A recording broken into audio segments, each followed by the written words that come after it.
Hi everyone, Mel from Alameda Guitars here, and Ruzz from Ruzz Guitar's Blues Revue.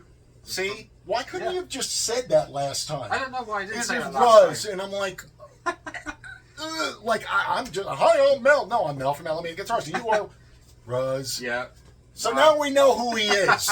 Okay, now we know Ruzz Guitar. So many people watching this know anyway. Yeah, that's true. But I'm trying to make a deal out of this. Here's the thing: making videos, you could be drawing, going. I don't do that. I thought, hey, shtick, but you can't do shtick alone with someone who's like a. Yeah, I know. I've been wanting to do some videos like this for ages, and it definitely helps doing it with you because the energy that you've got. Weird Al Yankovic had a song that really strikes me as a chord. It was like a Devo knockoff, and it was called Dare to Be Stupid.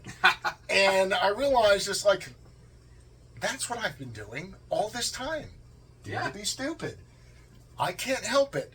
So, now that we've gone through, and thank you for the therapy session, let's talk about this guitar. Okay. So should we say, we wanted, so I had the idea of doing some videos with these Gretsches. We just finished filming some stuff with some of these great guitars that Mel makes here, with some of his fantastic off-Kiltron pickups that anyone that's already following knows I am nuts about. He's a big fan. I've got them, my Gretsch Jet. I absolutely love them. And when he's here in the U.S., he borrows one of my guitars with the loaded with the off-Kiltrons. So the video for that one will be somewhere on YouTube before this one, so you can go and find it.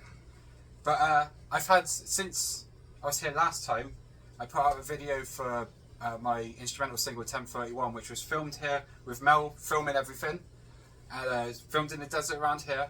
And before we did the video, I had the idea, like, I should have a different Gretsch in every clip that pops up. And I knew Mel had a load of Gretches. One or two. So I messaged Mel, and he was crazy enough to agree to do it. So this is an interesting thing I will point out, because we're here in Southern California, and I'm originally from New York, and I'm sure it's similar in England. The guitars are more expensive and harder to come by, and then when you do come by them, they're not in as good shape. Yeah. Because they've been through winter, they've been through rain, Here, these guitars are basking in the sunshine, and they're not all perfect, but it's a lot easier to find them. So over the course of years and trades, and I'll give you this for that, a number of Gretsch guitars have found me, and now we're going to run through and show you some of them, because Ruzz knows a thing or two about a thing or two, wherein the subject that one knows a thing or two about is Gretsch. Yes. Correct? I try to, I mean, I know more about the newer models than some of the older ones, but that's only because I haven't been exposed to the older ones. And now he's being exposed. Now I'm being exposed. So, I'm going to give you just a quick rundown. This is a 1965 Gretsch Tennessean. Now, where you may have seen one of these most commonly is George Harrison used to play one. That was a pretty bad impression, though. That wasn't too bad. It was alright. It's better than Ringo. You see, yeah. You see, there's the thing. Those kind of impressions impress people who, like me, from New York. Oh, he sounds like a Beatle. No, I don't. But so anyhow, George Harrison played one of these. They have low output single coil pickups known as high-low-trons in them. And what's interesting is as part of the design, they took the standard humbucking Filtertron and essentially decided to just use half of it. Yeah. And that makes these, I wouldn't want to say airy pickups, because they're low output and they just give a lot of room to breathe. Now, the Gretsch guitars from the time had peculiar control setup. You have a pickup selector switch here, then you have a tone switch. Which is commonly known as the mud switch. It's commonly known as a mud switch. Now, the cool thing about the mud switch is that it has, unlike tone pots on a guitar, which are more common, those are always in the circuit and always bleeding a little bit. The tone switch has a complete bypass setting, which then just gives it all that much more. And then, of course, you can go to muddy and yeah. It's a boogie. I think that's kind of kind of shouting at someone through the window. Yeah, exactly. But a thick window. Yeah. While the garbage truck's going by. Then you see that you have a master volume, a volume for each pickup, and then a kill switch, which I'm not really sure why they felt that was necessary. Maybe they just had some switches left over. Yeah, you're probably right. Needed to use them up. It's like so let's run through here. Cool. And I'm going to let him take it over from here. Okay, so we got the neck pickup with the mud switch off. Yeah, with the mud switch off.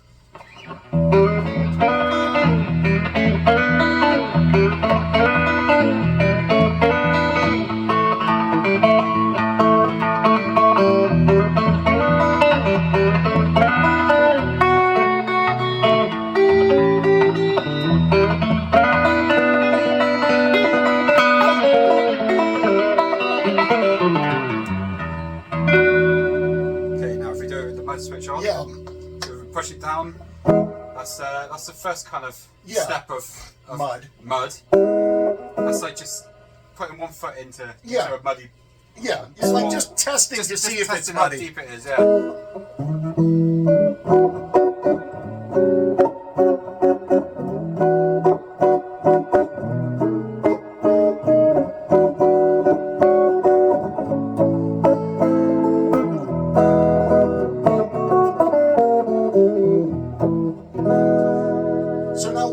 Saying to myself, there's too much treble in that. Yeah.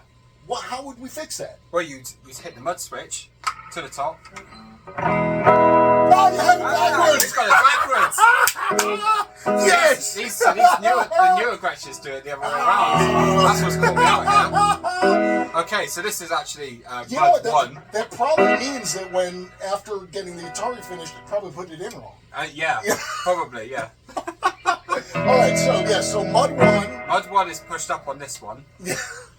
Although it's something I've noticed with a few Gretches actually, the switches seem to change position. So there's some Gretches, the pickup selector will be here, and then on other ones, the pickup selector is this one. Yeah. So it's very confusing at times. It can be kind of confusing, particularly with the older instruments, because at some point they've been apart. Yeah. You know, someone had to do a repair, or they repainted, or they did whatever, and the stuff, you take it out and you put it back in, and of course, if you're any sensible person, you did not take pictures or didn't take any notes, and you just shove it in the way you want. Yeah.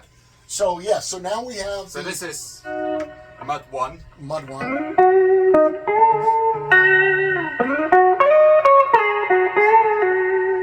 Why don't you also play that without the mud?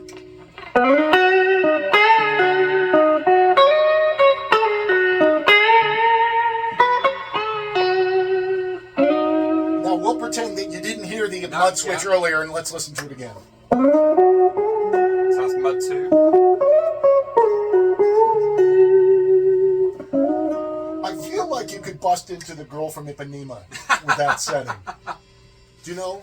Tall and tan and young and lovely. Alright, so why don't you show them more about the guitar? So now we got both pickups. Yep.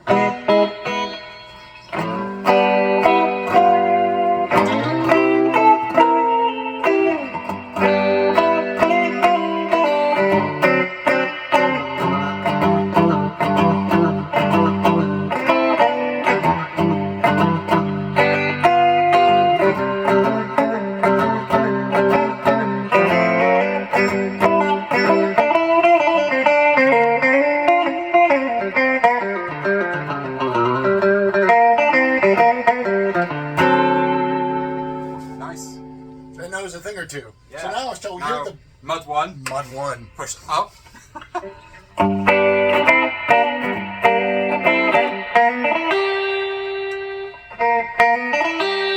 that's not actually changing it with these 2 pickups. Oh, yeah. That's not... So yeah. So apparently on this guitar, when you have both pickups on, the mud switch doesn't do anything on the top. But it does when you push it down to the bottom. How weird. There you go, you're learning... Same time we are. Yeah. I think what that means is when I put everything back in here, I did it wrong. But maybe I accidentally came up with a whole new feature. Maybe, yeah.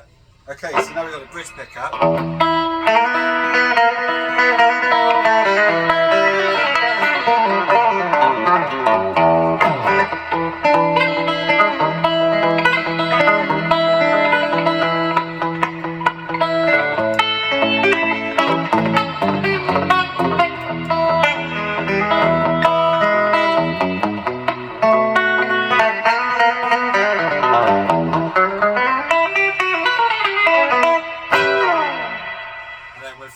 Let's try with it up first to see if it does anything. No.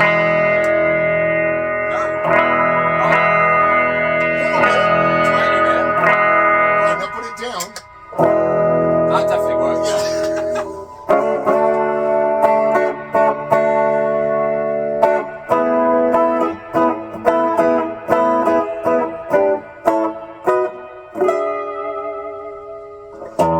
So a couple of things that are interesting that come up with the Hylotrons that's kind of cool is because they're so low output, you can crank the amp. Like some guitars, the tone, like on a Mozart or something, got really hot pickups and a core of the tone is driving the preamp with a really hot signal. This, because it's putting a low output signal, that you can really crank the amp and get more of the amp's uts. Yeah. You know, yeah. Its drive. And so... Without deafening everybody completely. Yes. yes. And so there you have it. Yeah. I think that's a pretty cool 6119 Gretsch from 1965. Should we bow? See you next time.